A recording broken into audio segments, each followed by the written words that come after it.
नमस्कार, स्वागत है आपका हमारे यूट्यूब चैनल पर। बात करते हैं कक्षा 7 विषय हिंदी कार्यपत्रक 26 की। 26 नंबर कार्यपत्रक पर व्यवहारिक व्याकरण से संबंधित क्रियाकाल को पढ़कर समझ बनाने से संबंधित है। जैसे पहले आपको दिए गए हैं, ऑप्शन दिए गए हैं, जैसे रमा खाना बना रही है, कौन सा काल है, वर्तमान काल, टिक गया। इसी तरह कुत्ता भौंक रहा था, तो इसमें हो जाएगा भूतकाल। पक्षी आकाश में उड़ रहे हैं, ये हो जाएगा वर्तमान काल। चित्रकार चित्र बनाएगा, भविष्यत काल हो जाएगा। बादल गरज रहे थे, ये हो जाएगा भूतकाल। इसी तरह अगले में वाक्य दिए गए हैं जिनमें काल लिखना, जैसे अंजू पढ़ रही है, वर्तमान काल हो गया। तेज़ आंधी आई थी, भूतकाल हो गया। ये भविष्यत काल लिखेंगे। तीनों सेंटेंस है वो वाक्य दिए जो भविष्यत काल से संबंधित है। फिर तीसरे प्रश्न में आपको क्रिया का उचित रूप लिखकर वाक्यों को पूरा करना है। जैसे जाना का भूतकाल हो जाएगा यहाँ पे गई, या जाना का भविष्यत काल हो जाएगा जाऊँगा, या सुधा ने झूठ बोला था, यहाँ हो जाएगा बोलना का बोला था, यहाँ हो जाएगा जा रही हैं वर्तमान काल। इस तरह से पूरा करेंगे। फिर चौथे प्रश्न में आपको वापस वाक्यों में कौन सा काल है वो लिखना है। ये वर्तमान काल होगा, भविष्यत काल लिखेंगे, ग भविष्यत काल का होगा, फिर भूतकाल और अंतिम भी भूतकाल का वाक्य होगा। तो इस तरह से आपको इस वर्कशीट पर कार्य करना है। कार्यपत्रक 27 की बात करते हैं। इसमें कुछ अशुद्धियाँ हैं क्रिया संबंधी, उसको आपको कंप्लीट करना। जैसे आइए खाना खा लो, तो इसका हो जाएगा आइए खाना खा लीजिए। फिर मैं आज पढ़ने नहीं आएगा, तो यहाँ हो जाएगा मैं आज पढ़ने नहीं जाऊँगा। इस तरह से ये मैंने करा है, तो इसका हो जाएगा ये मैंने किया है। तो इस तरह से यहाँ हो जाएगा सुनी थी, और यहाँ पे हो जाएगा गाना गाया, गाई की जगह। इस तरह से शुद्ध करना है।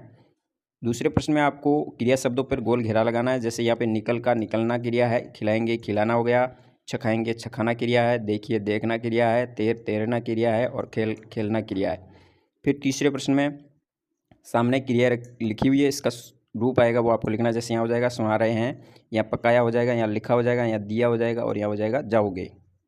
बात करते हैं वर्कशीट नंबर 28 की। 28 में आपको क्रियाओं के लिए विशेषण लिखकर वाक्यों को दोबारा लिखना है।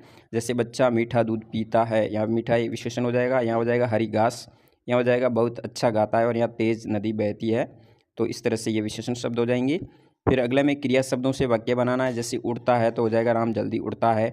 मोहन जोर से हंस रहा था, मैंने पत्र लिखा, मैं प्रतिदिन मैच देखता हूँ। ऐसे वाक्य बन जाएंगे। फिर अगले में क्रिया विशेषण लिखना है। जैसे पहले वाक्य में बादल जोर से गरज रहा है, जोर से क्रिया विशेषण हो गया, क्रिया गरजना हो गई। इसी तरह यहाँ पे कहाँ हो जाएगा, यहाँ जाना हो जाएगी क्रिया। यहाँ चुपके से हो जाएगा क्रिया विशेषण, भाग गया क्रिया हो जाएगी, यहाँ खिलखिलाकर और हंस दिया। इस तरह से अलग लिखना है। यहाँ पे अकर्मक और सकर्मक वाक्यों को लिखना है। अकर्मक का मतलब जो कर्म के बिना होता है, सकर्मक यानी कर्म सहित होता है। तो जैसे ऋषा चित्र बना रही है, यहाँ पे चित्र कर्म है, बनाना क्रिया हो गई, सकर्मक हो गया, ये भी सकर्मक हो गया, और ये तीनों वाक्य अकर्मक होंगे जिसमें कर्म नहीं दिया गया है। बात करते हैं कार्यपत्रक 29 की। 29 में संबंध सूचक शब्दों का प्रयोग कर पाने से संबंधित है। पहला प्रश्न है संबंध सूचक शब्दों को लिखकर वाक्यों को पूरा करना है। यहाँ पे की अपेक्षा, के द्वारा, के किनारे, के संग, के ऊपर दिया हुआ है। तो पहले में के ऊपर आएगा, सत के ऊपर मुर्गा बैठा है, नदी के किनारे साधु की कुटिया है, यहाँ जाएगा के संग, और यहाँ जाएगा मुझे सेब की अपेक्षा आम पसंद है। इसलिए इस तरह से पूरा करेंगे।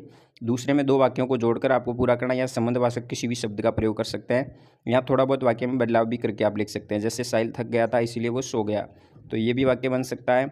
या फिर ऐसे भी बना सकते हैं, साहिल थक कर सो गया, इससे भी बन सकता है। यहाँ पर हमने संबंधवाचक जोड़ करके बनाया है। ये हिंदी की पुस्तक है और मुझे ये पसंद है, यहाँ पे इसलिए जोड़ा है। यहाँ पर भी और का प्रयोग करते हुए वाक्य को वापस लिखा गया है। फिर अगले में संबंधवाचक यहाँ उचित अव्यय शब्द लिखना है। जैसे श्रुति के संग, यहाँ हो जाएगा, यहाँ साथ हो जाएगा, नया पढ़ रही थी, ऐसे लिखेंगे। फिर परिश्रम से पढ़ाई करो ताकि परीक्षा में सफल हो सको, यहाँ लिख सकते हो जिससे परीक्षा में सफल हो सको। राम तो आया लेकिन श्याम नहीं आया। इसी तरह जब सर्दी पड़ती है तब गर्म कपड़े पहनते हैं।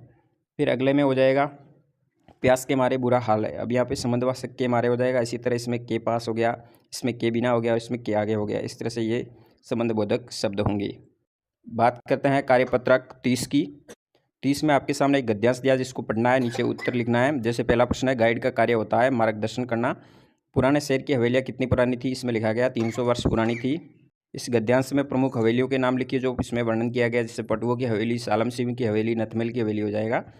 फिर ऐसा क्यों होता है कि हवेलियाँ गर्मी में ठंडी और जाड़ों में गर्म रहती है, जानकारी करके लिखना है। क्योंकि इसकी दीवारें मोटी मोटी होती है जो इंसुलेशन का काम करती है, यानी बाहर की सर्दी और गर्मी का असर अंदर बिल्कुल कम होता है, जिसके कारण ये गर्मियों में ठंडी और जाड़ों में गर्म रहती है। फिर ऐतिहासिक शब्द का अर्थ क्या होगा, इतिहास से संबंध रखने वाला। इसका वाक्य प्रयोग कर सकते हैं, म्यूजियम में ऐतिहासिक चीज़ें रखी जाती है।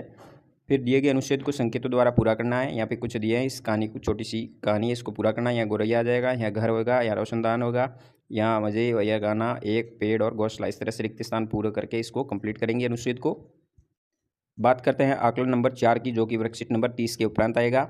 माँ रसोई घर में चाय बना रही है, वाक्य में क्रिया होगी बनाना, तो बना रही हो जाएगा। हमने खाना खाया, वाक्य में काल है भूतकाल।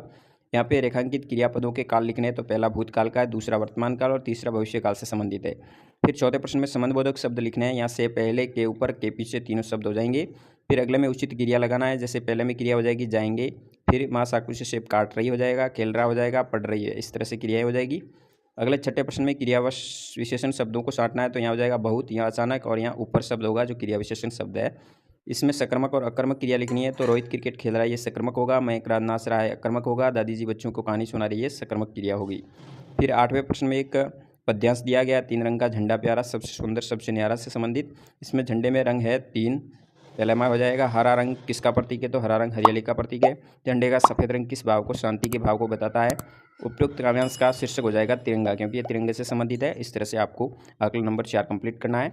धन्यवाद। जय हिंद, वंदे मातरम।